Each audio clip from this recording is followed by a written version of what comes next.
Hi friends, அனைவருக்கும் வணக்கம். இன்னைக்கு சிகப்பரிசி புட்டு மாவு எப்படி செய்யுதுன்னு பார்க்கலாம். சொல்லித்தரேன் நான் ரெடி, கற்றுக்க நீங்கள் ரெடியா? வாங்க வீடியோக்குள்ளே போகலாம். அதுக்கு முன்னாடி நம்ம சேனலை லைக் பண்ணுங்கள், ஷேர் பண்ணுங்கள், சப்ஸ்கிரைப் பண்ணுங்கள்.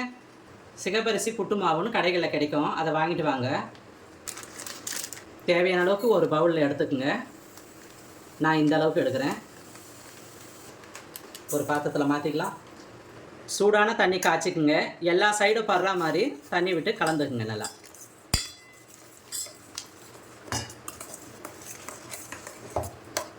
5 நிமிஷம் மூடி வைங்க. 5 நிமிஷம் பொறுத்து ஓப்பன் பண்ணி பார்க்கலாம். இதை மாதிரி சூப்பராக வெந்து உதிரி உதிரியாக இருக்கும். சூப்பராக வெந்திருக்கு பாருங்கள். இந்த பவுலில் அரை பங்கு சுகர் சேர்த்துக்கிறேன்.